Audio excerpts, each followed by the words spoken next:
but I also am losing circulation already. I'm curious if it's probably pumping very slowly. I anchor it like this, kind of like a hook grip, and I'm gonna have to kind of wrap around awkwardly. So instead of doing that, this is an important part of doing a tourniquet because some people don't take the slack out all the way. They'll end up just kind of getting lazy here and they go, okay, I connected it and I'm good.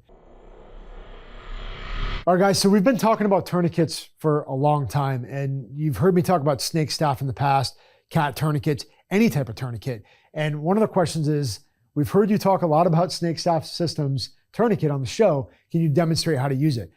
And I'm gonna do that here in a second. And I just want to point out that this is one of those no excuse items. So hopefully you guys see this, but that doesn't just give you the excuse to be like, okay, I know how to use it. I'm gonna encourage you guys to do the same thing. If you carry a tourniquet, buy an extra one you can train with. You know, I've been carrying SNAKESTAFF well before they were a sponsor on the show. And there's a reason they're a sponsor, because it's a product we believe in. And it's something that we just look at to be useful on a daily basis. And it's so small that I'm like, come on guys, really? Really? You, I'm talking to you. Make sure that we're having these on a daily basis so that if the event happens, that we can mitigate that risk. When we think about using a tourniquet, one of the first things we need to do is be like, where are we placing it? There's been a principle that's been coming up a lot lately, and that's called anchoring. I wanna point that out, is whether it's a glass breaker in a vehicle that you don't have anchored and it's floating around now, or your gun in a bag that's floating around because you didn't anchor it properly or have the right retention, where are you anchoring your tourniquet? These guys, and I was actually super impressed that they had this already thought out. This looked a lot like the stuff that we were coming out with the IWS, because they recognized the need for it. But there's actually an IWB pouch for the SNAKESTAFF tourniquet to be able to put it in your waistband. So there is no excuse. It's comfortable and it's anchored. The key thing that I wanted to talk about here. So when you think you're carrying a tourniquet, where are you anchoring it? Is it stuffed in your pocket well enough to where you get in a scuffle or you get in a fight or it gets dynamic or your car goes in the water or you end up in a crash, that it's still going to be where you put it? Think about that first. That way, wherever they're anchored, you can reference that immediately during the fight and be able to pull it out. When your adrenaline's running and you have a situation that's unknown and a variable that gets added to your environment, you don't want to be sitting there trying to find it when it's a life-saving thing. Again, medical equipment, firearms are stuff that needs to be anchored, and you need to find reference points. So again, how to use it. Typically what we do is time ourselves when we're training for tourniquets. Why? Because time is of the essence. Every second counts. If somebody's bleeding out, it could be literally the matter of 5 to 10 seconds that makes the difference, that saves your life. So if we go through the process and the flow of win the fight, self-aid, buddy aid. So let's think about that for a second.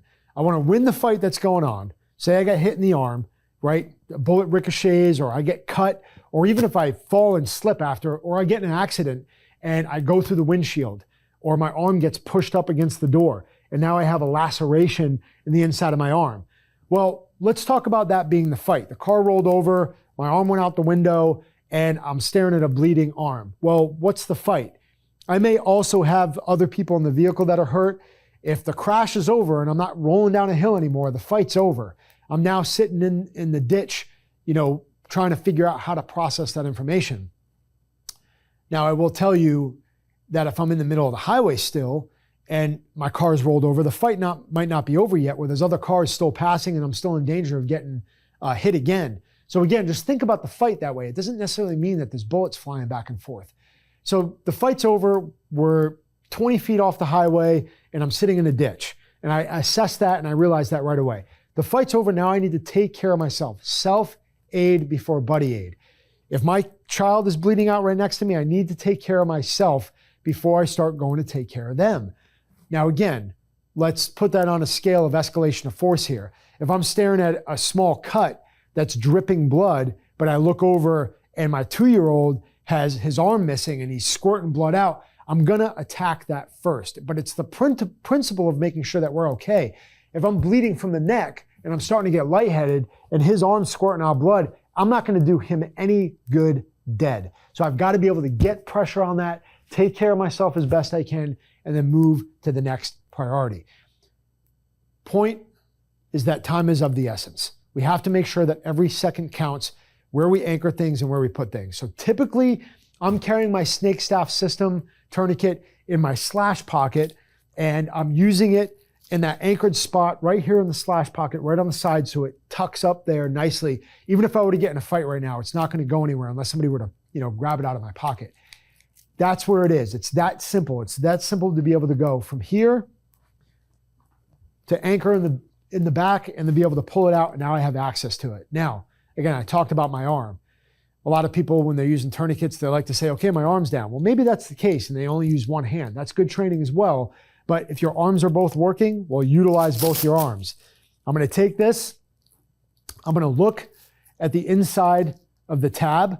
And there's typically going to be a tab that's very similar to this on a cat as well. So there's some principles here. You have this tab. It's got red on it. You have this tab. It's got a red TQ right here at the end. So I'm looking to put that tab on the inside, the inboard side of my body. Why am I doing that? Well, I want to be able to reference that right away.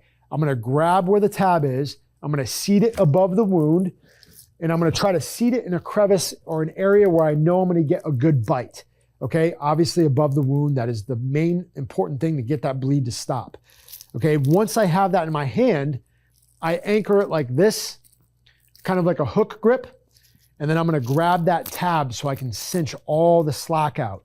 Again, why do I have it that way? Well, this is much wider than my thigh is, so I want to be able to make sure that this can get over any limb right away. If I have this pre-cinched up, for whatever the excuse is, oh, I want to fold it neater or whatever it is. Well, now that's one more step that I need to do to be able to get this out and loosen it up. I don't want to have to be doing that when seconds count.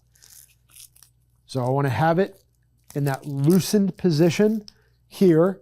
I want to put the tab on the inboard of my body. That's the same thing with my leg as well. I'm going to seat it high above the wound until the point where I get into a good crevice. And then I'm going to start working. Even if my arm was down, I could do this. But I want to start working that slack out by grabbing the end of the tab. So once that lets go, it's going to allow me to pull all the slack out.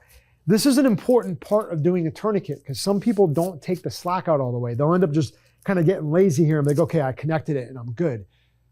Take the extra second to make sure that it's seated, because that's going to gain seconds later, and that's going to compound that effect when you start cranking on the windlass. So I'm not even happy with that. I want to be able to get all the slack out. And again, kind of like when I talk about using a blade, I want to work my body around the blade. It's the same thing with the tourniquet. Can I work my body around the tourniquet of where it stands? I'm not just going to stay here and kind of work on it here. Bring your shoulder over. Stare at what you're working at. Start tightening this down as much as possible.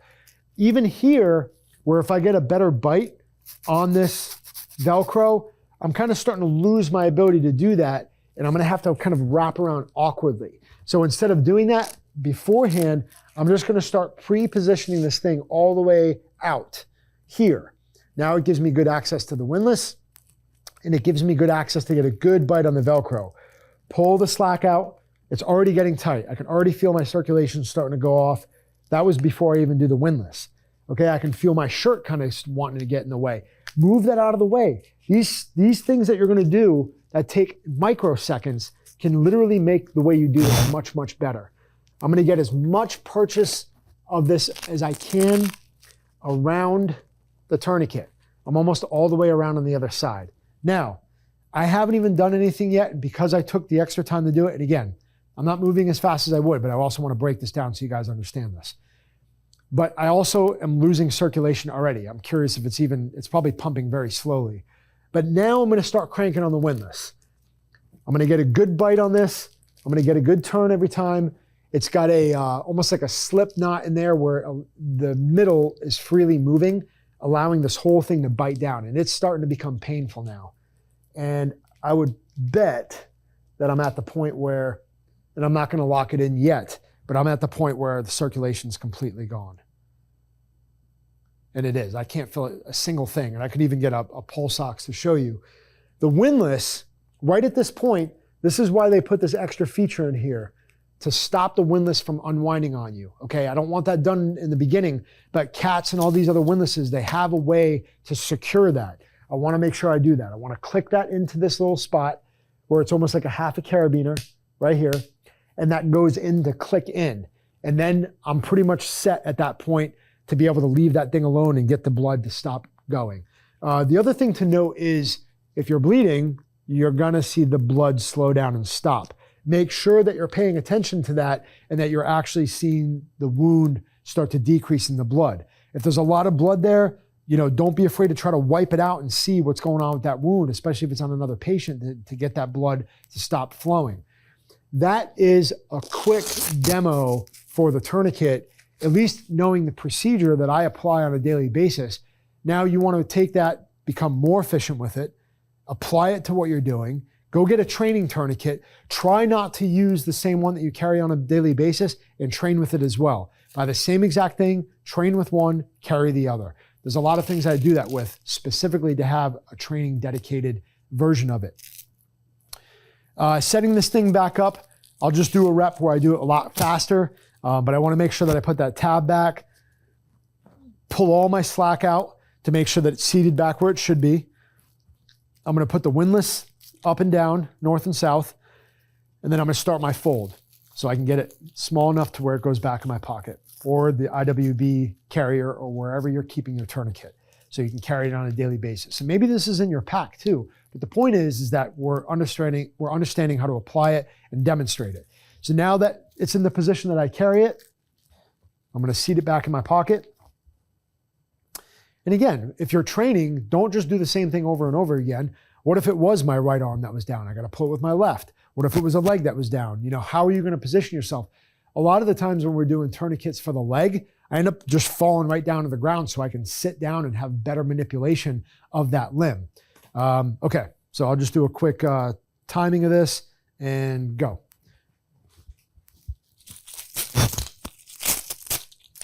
Pull it out, tabs it inbound here, find the crevice, start getting the slack out, pull it over like I showed you earlier, good bite down here. I want that good bite. I'm going to take that extra second to make sure it's right. Okay, then start my windlass.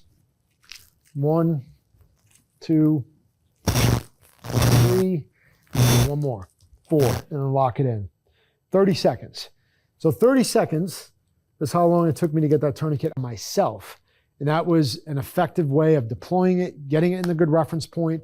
Again, one of the key things about this EDC scenario that we're talking about, good reference points, anchoring your gear and knowing where it's at, and then training to do it. I mean, that's a principle that you should apply to any piece of gear that you have. But even for the size of this SNAKESTAFF Systems tourniquet, I mean, it's on point with its ability to cut off the blood. Even with the length and width that it is, it's perfect to carry. Again, giving us no excuses. But that's a quick demonstration. I would definitely suggest watching this over and over again if you really are trying to learn. And then go seek expert advice. Go take a medical class. Go take training in this prospective fields, because this stuff can save your life, guys. That was a dangerous question, and hopefully you guys learned something from that you can apply. Keep sending them in, guys. These are great questions, and if you have something you want me to expound on with this too, please ask me.